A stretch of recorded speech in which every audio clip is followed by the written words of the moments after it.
अस्सलाम वालेकुम वरहमतुल्लाहि वबरकातुहू। राइटिंग स्किल में लेटर राइटिंग पर ये मेरा दूसरा वीडियो है।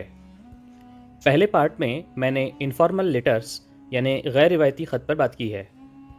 अगर आपने वो वीडियो नहीं देखा है तो प्लीज़ लिंक पर क्लिक करके दूसरा वीडियो देख लीजिए जो मैं कमेंट सेक्शन में डाल दूंगा।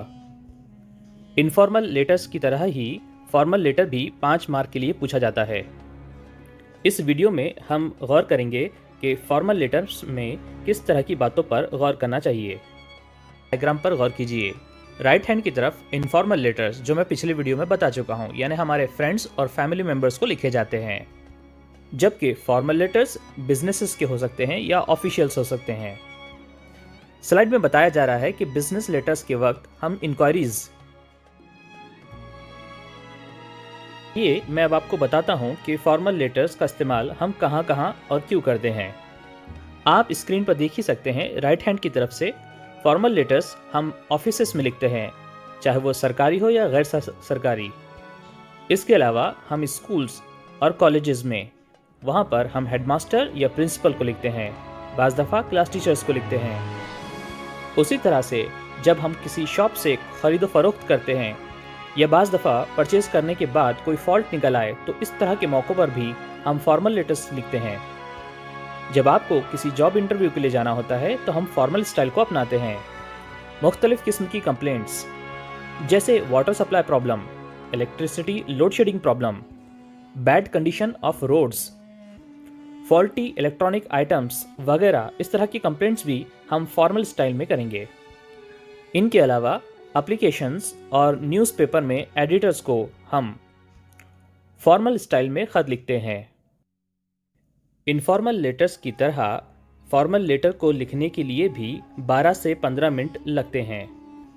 एक सवाल जो बच्चों के मन में होता है कि लेटर राइटिंग के लिए हमें कितनी लाइंस लिखनी चाहिए, तो कोशिश कीजिए कि आपका एक पेज फुल, जो आंसर शीट आपको प्रोवाइड की जाएगी बोर्ड एग्जाम्स में, आपका एक फुल पेज वो यूज़ हो, साथ ही साथ दूसरे पेज का एटलीस्ट 5 से 10 लाइनें वहाँ पर भी इस्तेमाल हो जाए, क्योंकि आप जानते हैं कि हमें यहाँ पर सेंडर्स एड्रेस और रिसीवर्स एड्रेस के अलावा सब्जेक्ट भी लिखना होता है, जिन पर हमें हाफ मार्क्स मिलते हैं।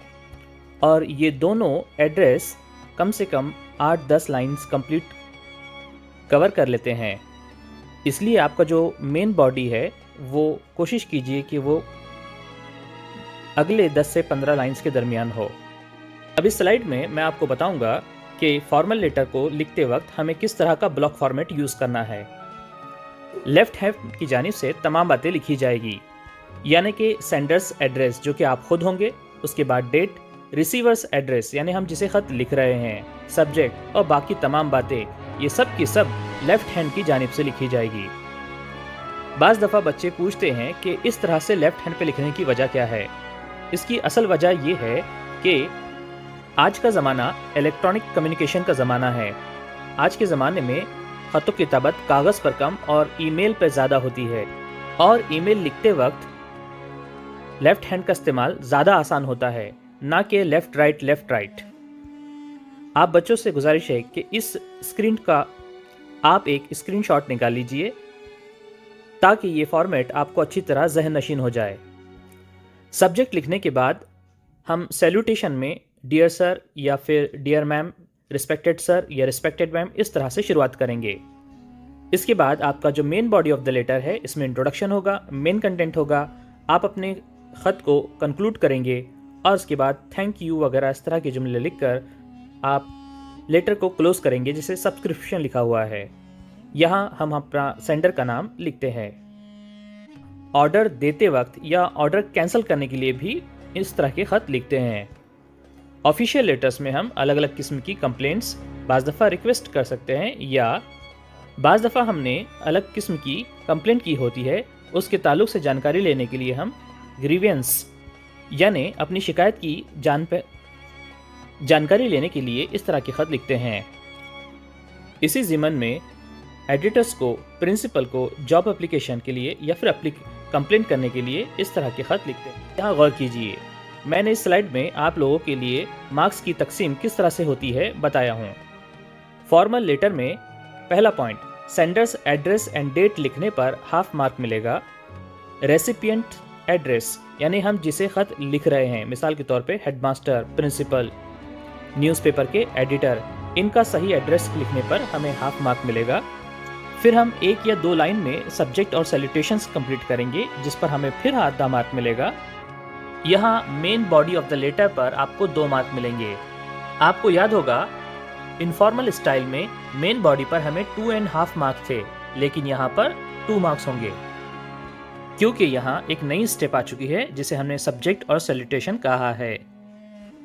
मेन बॉडी के बाद सब्सक्रिप्शन या क्लोजिंग पर हाफ मार्क और इसी तरह से ग्रामर का यूज करने पर 1 मार्क। इस तरह से टोटल 5 मार्क मिलेंगे। बोर्ड एक्टिविटी शीट में लेटर राइटिंग ये क्वेश्चन नंबर 5A होगा, जहां पर आपको A1 और A2 इस तरह से 2 ऑप्शंस मिलेंगे।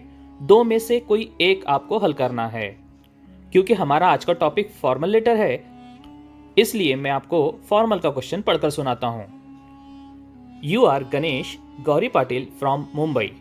Read the given advertisement.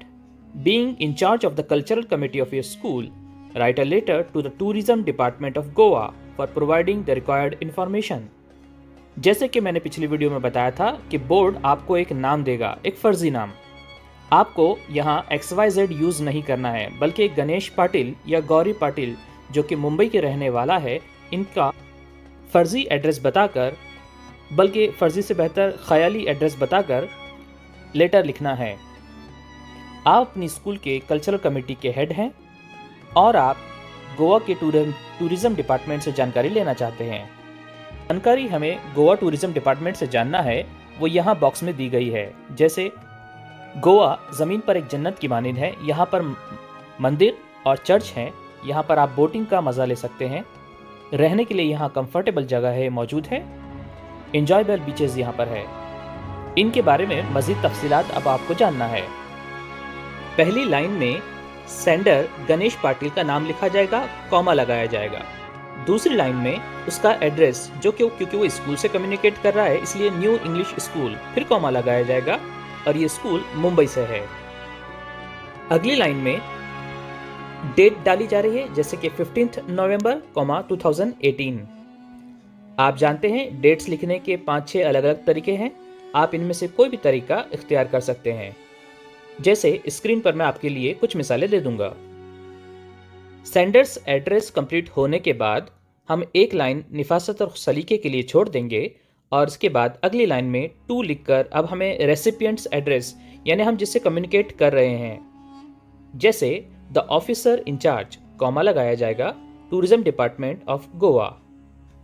इसके बाद फिर एक लाइन खाली छोड़ी जाएगी और सब्जेक्ट में आप 1 या 2 लाइनों में मुख्तसरन अपना मकसद बयान करेंगे, जैसे यहाँ बताया गया, planning of tour in Goa.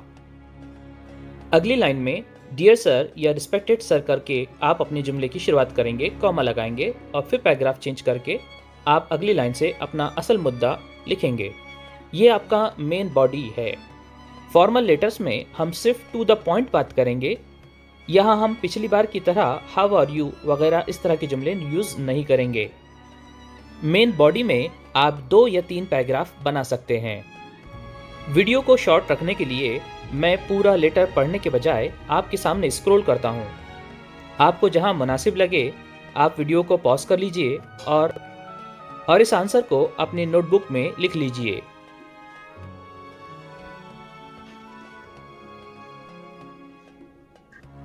अपने खत को ख़त्म करने से पहले hoping for your kind cooperation इस तरह के कुछ जुमले लिखे जा सकते हैं। खत की क्लोजिंग में या सब्सक्रिप्शन में योर्स फेथफुली इस तरह से लिखा जाएगा। यहाँ पर एक इम्पॉर्टेंट बात यह है कि योर्स फेथफुली लिखते वक्त यहाँ योर्स में अपोस्ट्रोफी नहीं लगाया जाता और आखिरी लाइन में आप अपना नाम यानी यहाँ गणेश पाटिल लिखेंगे। आइए पूरी बातों का एक बार फिर से जायजा ले लेते हैं। आपके लेफ्ट हैंड पर सेंडर्स एड्रेस, इसके बाद रिसीवर्स एड्रेस यानी रेसिपिएंट्स एड्रेस। यहाँ स्क्रीन पर आपको 4 अलग अलग रेसिपिएंट्स की एग्जांपल बताई जा रही है। तीसरा पॉइंट सब्जेक्ट होगा जो कि आपको 1 या 2 लाइन में लिखना मुनासिब है। सब्जेक्ट किस तरह से हो सकते हैं, इसकी चंद मिसालें आपकी स्क्रीन पर है, जैसे application for the post of, या फिर to get more information about the post, या फिर to inform about the details of visit, या फिर inquiry about the details of computer course, या कंप्लेंट करते वक्त inconvenience caused by irregular water supply, और उसी तरह से कंप्लेंट रिगार्डिंग नॉइस पॉल्यूशन। ये कुछ सब्जेक्ट्स की मिसालें हैं।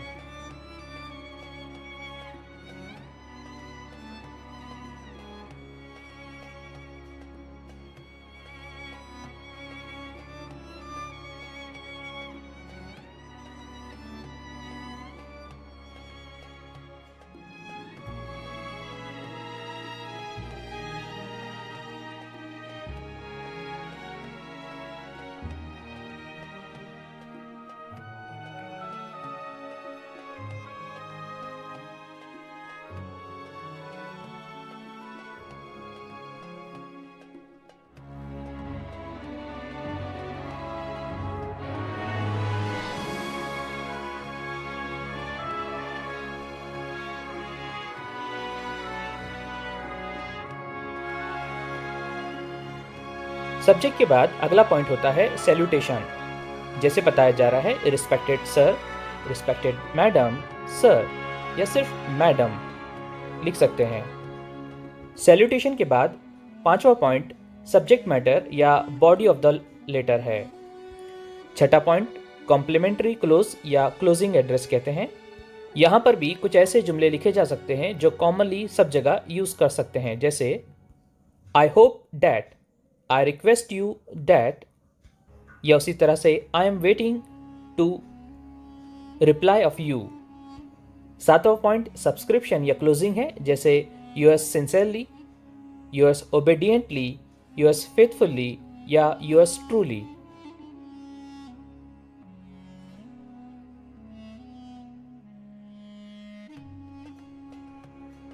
लेटर राइटिंग की एक और एग्जांपल अब आपके स्क्रीन पर है। मैं क्वेश्चन पढ़ के सुनाता हूँ। You wish to ban the use of plastic carry bags which is a serious danger to the environment. Write a letter to the editor of newspaper about it. Suggest suitable steps to overcome the problem. यानी किसी अखबार के editor को आपको ख़त लिखकर बताना है कि प्लास्टिक के कैरी बैग्स एक बहुत बड़ा मसला बन चुके हैं माहौल के लिए, और इसके लिए स्टेप बाय स्टेप क्या इकदाम उठाने चाहिए। आइए इसका एक आंसर देखते हैं।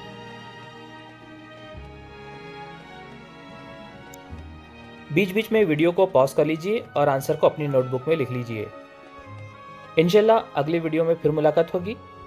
जाने से पहले चैनल को सब्सक्राइब कर लीजिए, वीडियो को लाइक कर लीजिए, और कम से कम एक स्टूडेंट तक ये मैसेज ज़रूर पहुंचाइए। Thank you. अल्लाह हाफिज़।